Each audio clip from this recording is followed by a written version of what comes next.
no soy Anonymous, ni es un comunicado de vendetta.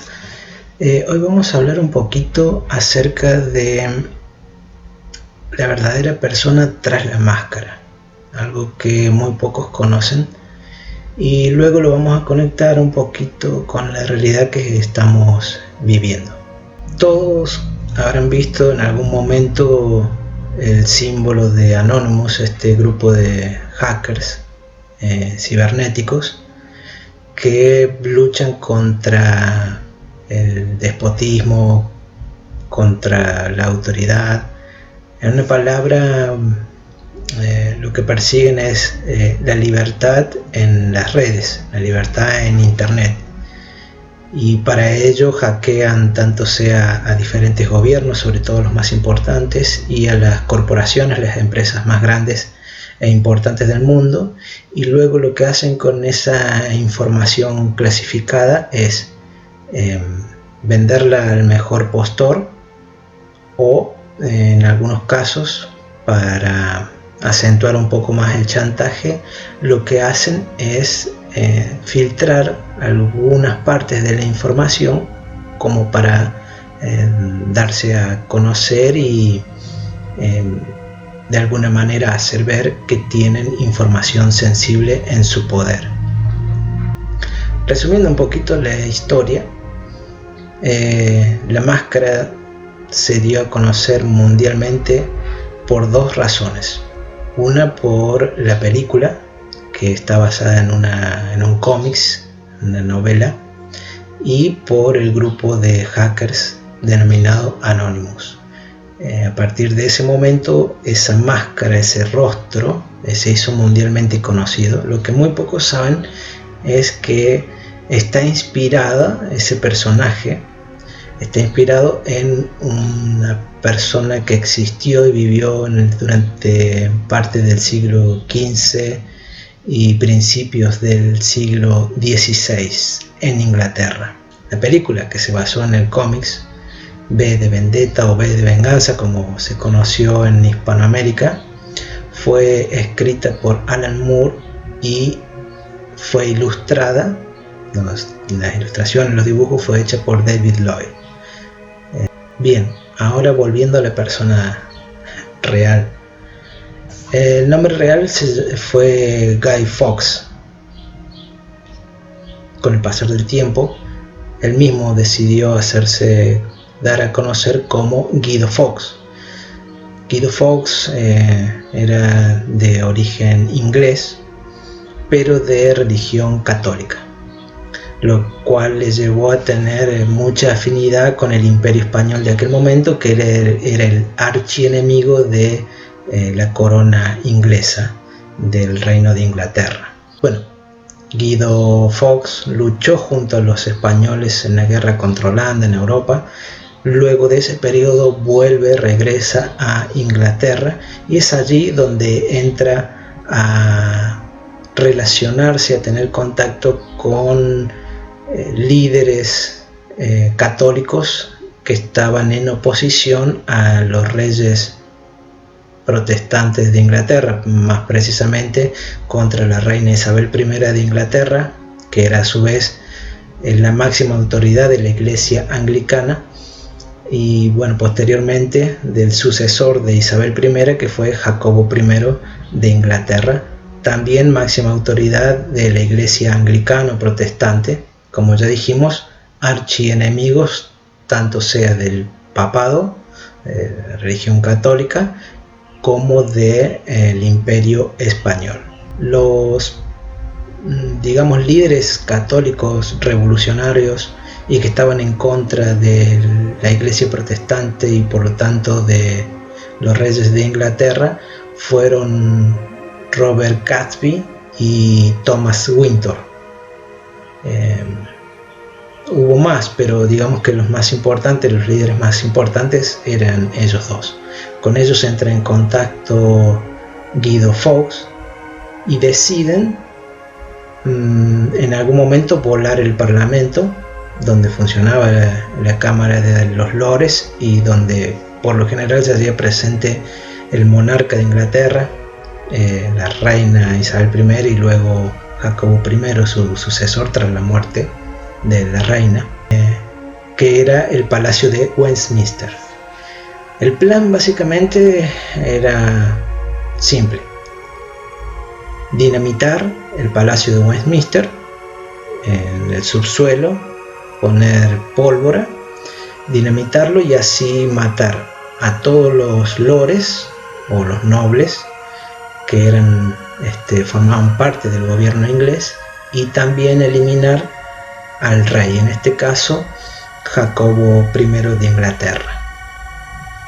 Si bien la lucha religiosa ya venía de los tiempos de Enrique VIII, es decir, mucho antes, pero digamos que la culminación de esta persecución por parte de la monarquía inglesa, de las autoridades inglesas hacia los católicos, tiene su punto, o uno de sus puntos más importantes, a fines del siglo XV y principios del siglo XVI, con esta conspiración que pasó a la historia conocida como la conspiración de la pólvora.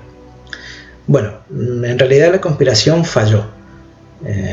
Fueron todos detenidos, algunos fueron ejecutados y otros debieron abandonar Inglaterra. El 5 de noviembre se detiene a Guy de Fawkes de 1605, con el cual, tras ser torturado, no delató inmediatamente a sus cómplices o a sus amigos o a sus líderes, sino que tuvo varios días durante los cuales sufrió una atroz tortura y bueno, finalmente confiesa, pero luego de un par de días, con lo cual le dio tiempo al resto de los conspiradores a huir o a tratar de huir de Inglaterra. Bien, de allí que en la actualidad, por ejemplo, o más bien hasta hace unas décadas atrás, cada 5 de noviembre los ingleses, el pueblo inglés, salía a las calles a festejar en conmemoración de alguna manera al intento fallido de asesinato del rey de Inglaterra, Jacobo I. Bueno, eso quedó como una tradición, entonces salían a festejar con fuegos artificiales, etc. Luego eso fue prohibido durante un tiempo y bueno, en la actualidad a veces se lo recuerda el 5 de noviembre y se conmemora esta fecha del atentado fallido contra la monarquía inglesa. De allí se basó Alan Moore y David Lloyd para crear el cómics que luego fue llevado a la televisión, al cine, y allí se hace mundialmente conocida la máscara, conocida como Vendetta o Venganza o V, y luego la adopta Anonymous como su símbolo principal. Ahora vamos a hablar un poquito del significado de la máscara en la película y qué tiene que ver con la persona que realmente existió. Básicamente, a decir del novelista, del creador de V, de Vendetta, que fue Alan Moore, digo que se inspiró en este personaje porque de alguna manera representaba la lucha contra la opresión, la lucha contra el totalitarismo, la lucha contra el autoritarismo, y bueno, decidieron tomar como imagen digamos el retrato de la época o algunos de los retratos de la época de Guy de Fawkes, a los cuales bueno, le hicieron una leve sonrisa y básicamente el resultado fue la actual máscara de Vendetta o V de Venganza, como se le quiera llamar. Básicamente la película, la cual recomiendo, muy buena película, interesante, sobre todo con una trama interesante y diálogos muy inteligentes. La película trata básicamente de un mundo, digamos, post-apocalíptico, un mundo luego de conflictos, guerras, pestes, hambrunas, y en este nuevo contexto mundial surge una figura mesiánica, por llamarlo de alguna manera, una figura que va a darle la solución a todos los problemas que sufría la sociedad inglesa, la sociedad británica de este mundo post-apocalíptico. Esto da origen a que este líder se transforme en un régimen totalitario, un régimen opresor, un régimen donde se restringen básicamente todas las libertades individuales, donde el control a través de los diferentes medios es total y absoluto. Bueno, en una parte de la película, y esto tiene que ver un poco con lo que vamos a hablar en un rato, aparece este personaje, Venganza o Vendetta, que empieza a luchar, a rebelarse, se rebela contra el sistema, que es un gobierno totalitario. Y bueno, ahí comienza la trama, donde conoce a una chica cuyo papel es interpretado por Natalie Portman, una trabajadora, una oficinista, una trabajadora normal y corriente, pero bueno, de alguna manera entran en contacto y ella comienza a ayudarlo, y en definitiva, en una parte de la película él la encarcela porque ella quería volver a su vida anterior con esa relativa normalidad, acostumbrada a la opresión, acostumbrada a la falta de libertades, aunque en el fondo, digamos, sentía que no era lo correcto y que no era lo que le gustaría. Sin embargo, en un momento quiere volver a esa antigua vida, y en algún momento ella hace un clic mental y pierde el temor a las torturas, pierde todo tipo de temor, principalmente el temor a la muerte, a perder la propia vida, y en defensa de algo más importante, que eran sus propios valores, los valores que ella siempre tuvo, y los valores que fue adquiriendo un poco tras ciertas enseñanzas, valores primordiales y principales como la libertad de expresión, la libertad de pensamiento, la libertad de acción, la libertad en un sentido más amplio, en el verdadero sentido de la palabra libertad, que involucra o incluye absolutamente todo. Y acá debemos hacer una distinción entre libertad y libertinaje, que son dos cosas totalmente distintas. Bueno, ella descubre o redescubre la importancia y el valor de la libertad para el ser humano, de mantener las creencias, de mantener los valores, sus propios valores, y que, bueno, finalmente prefiere ella morir antes que delatar a este personaje Venganza. Esa es básicamente la trama de la historia. Bueno, no les voy a stalkear la película, que quizás muchos la hayan visto, y los que no, se la recomiendo y pueden mirar. Bueno, eso que tiene que ver, digamos, con la actualidad. Primero, un poquito para explicarles, o para que muchos supieran, que el grupo Anonymous de hackers, por qué utiliza esa máscara y cuál es el símbolo. Básicamente, este grupo de hackers ve como modelo a este personaje B de venganza del cómics y la película. Ahora bien, ¿cuál es lo importante o lo más importante para destacar en la actualidad?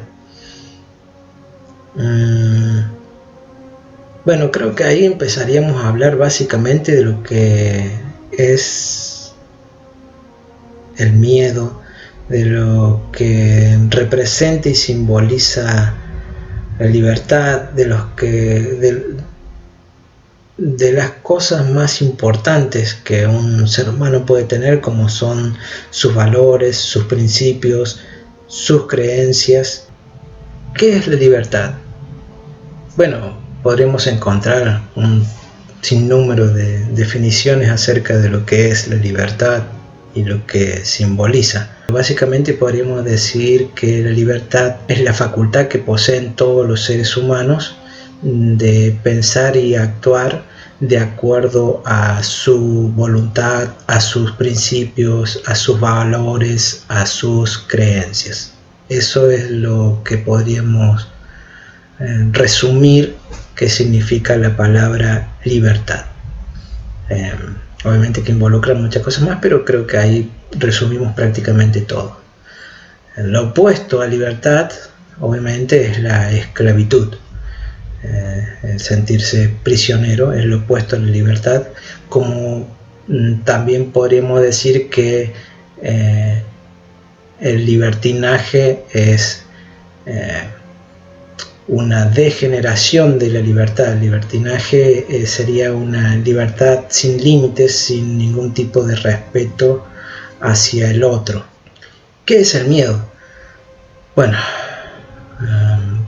hay muchos psicólogos y filósofos que han tratado desde diferentes ángulos lo que significa y lo que es el miedo, y las maneras de combatirlo, la manera de enfrentarlo. Podríamos decir que el miedo ha estado presente desde el origen de la humanidad, ha estado presente siempre en el hombre, forma parte de la humanidad, de los seres humanos, de los hombres y mujeres. El sentir miedo es común y varía de acuerdo a las circunstancias, de acuerdo al entorno, etc. Forma parte de lo que en la psicología se denominan las emociones básicas, es decir, el miedo es una emoción.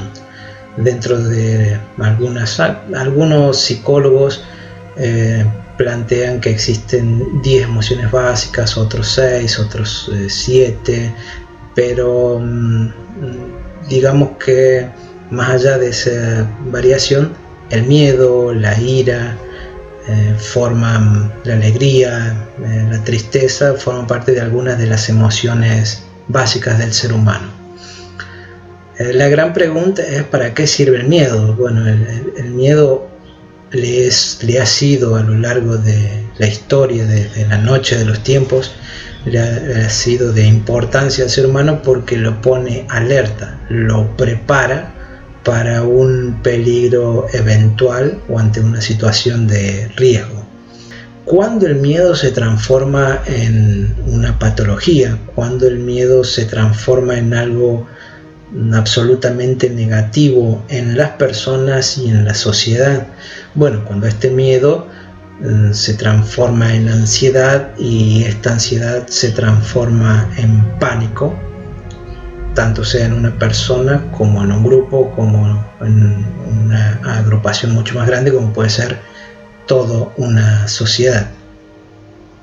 En este sentido, podríamos definir a la ansiedad como el miedo a tener miedo. La psicología y la psiquiatría, a través de diferentes métodos, y la psiquiatría algunas veces con medicamentos, tratan esta sensación, este miedo exagerado, como lo es la ansiedad y como es el pánico o las fobias. Existen en el ser humano las emociones y los sentimientos. ¿Y cuál es la diferencia? Hay una serie de emociones básicas, algunas de las cuales ya nombramos: ira, alegría, tristeza, miedo, y se caracterizan estas emociones por ser de poca o corta duración,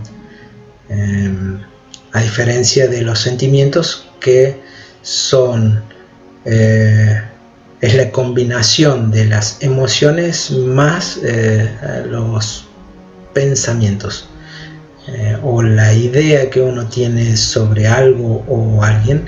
Esos son los sentimientos, y son mucho más duraderos en el tiempo, a diferencia de las emociones.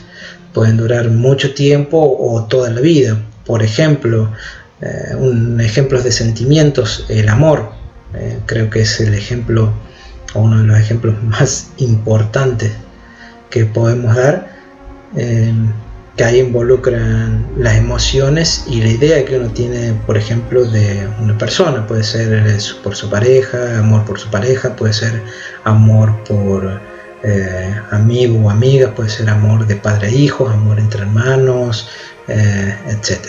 Ahora bien, ¿qué tiene que ver todo esto con nuestra sociedad actual?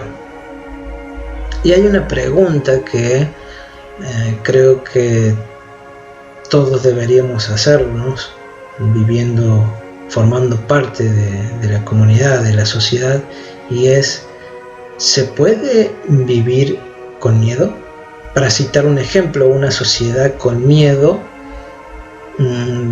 podríamos encontrarla, entre muchos otros ejemplos, en la Alemania nazi de los años 20 y 30, una sociedad que vivía bajo un régimen totalitario, una sociedad que vivía presa del miedo y todo lo que eso conlleva, una sociedad que decidió entregar absolutamente todas sus libertades a un líder, a un dictador, a un tirano, podríamos llamarle, que se aprovechó de ese inconsciente colectivo, del miedo, de las inseguridades de la sociedad alemana de aquel momento, y pudo sacar provecho estableciendo el régimen nazi. Y bueno, todos sabemos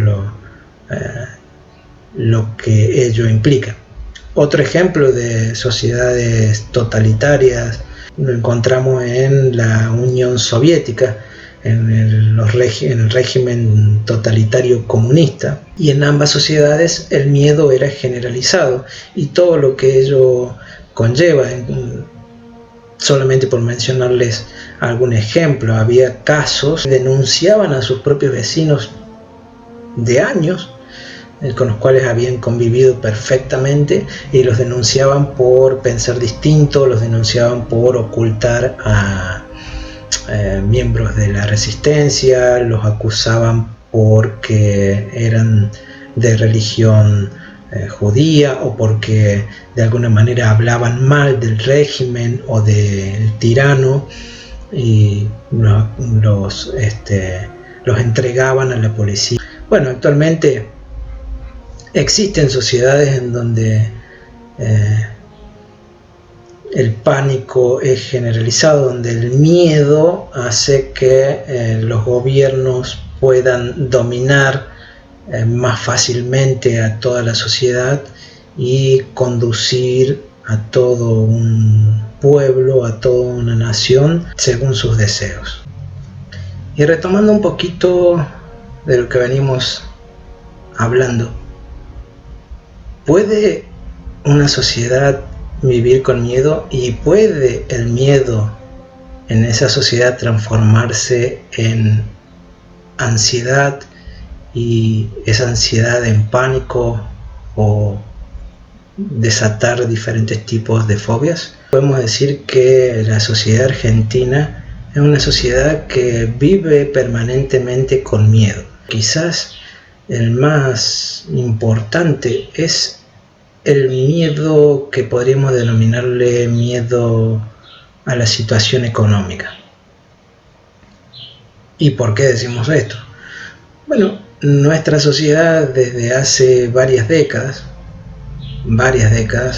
estamos hablando de 40, 50, 60 años atrás, viene padeciendo cada 8, 10, 12 años de crisis económicas severas. Bueno, estas diferentes crisis fueron haciendo que nuestra sociedad incorporase el miedo al porvenir, al no saber qué va a pasar con la economía, el miedo a no saber si los precios van a aumentar, el miedo a la inflación y a la hiperinflación, el miedo a la devaluación del peso, el miedo a que el dólar se dispare, a que aumente el dólar. Y en base a eso luego fueron llegando los sucesivos gobiernos de distintos signos políticos, y el miedo de la sociedad, este miedo, este pánico económico continúa. Es una sociedad que, a diferencia de otras, vive permanentemente mirando la cotización del dólar, y en base a eso se maneja nuestra economía. Una sociedad en donde el valor de nuestra moneda, del peso, no importa, sino que se toma como referencia o el dólar o el euro. Lo que hay que tener en cuenta es que este miedo, y que ya se ha transformado en una especie de pánico social, está bien fundamentado y ha sido culpa de nuestra clase dirigente. Y no digo solamente clase política, sino dirigente, la clase dirigente en general, lo que involucra tanto sea a las autoridades políticas como también a las empresas industriales, los grandes industriales, las grandes empresas, que también han formado parte, han sido cómplices juntos con nuestros diferentes gobiernos de todos los signos políticos en generar a través de las décadas diferentes crisis económicas, corralitos, hiperinflación, devaluaciones. Esto, como explicamos, es básicamente por los errores y la mala intención de nuestros políticos y en realidad de nuestra clase dirigente. Y esto tiene relación con lo que vimos en un principio acerca de Guido Fawkes, de el personaje V de Vendetta o V de Venganza.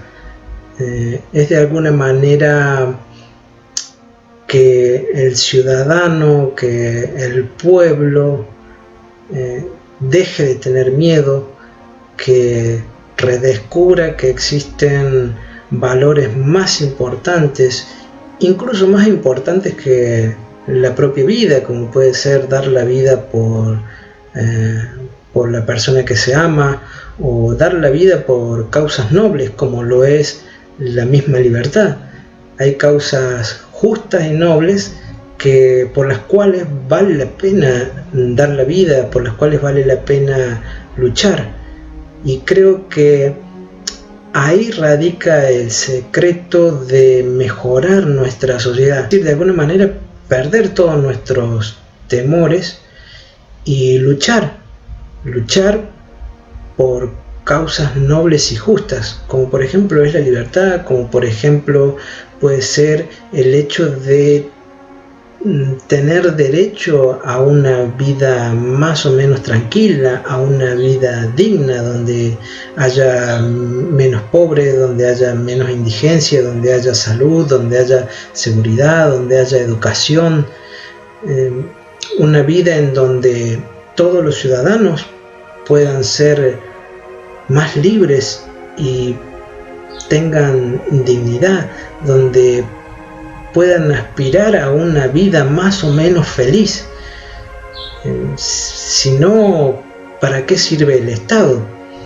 Si el Estado sirve únicamente para recaudar impuestos, tributos, y para que diferentes partidos y las personas que están en ellos se enriquezcan y hagan negociados y luego nadie vaya preso, si para eso sirve el Estado, entonces no tiene ningún sentido.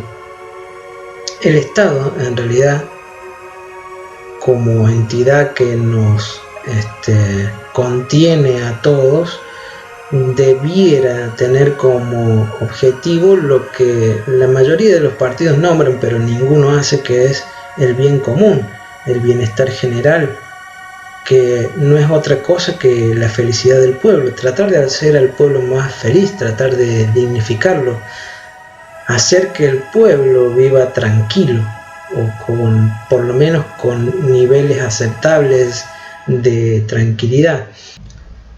En definitiva, se trata de despertar, de decidir realmente y de una vez por todas ser libres y luchar por la libertad.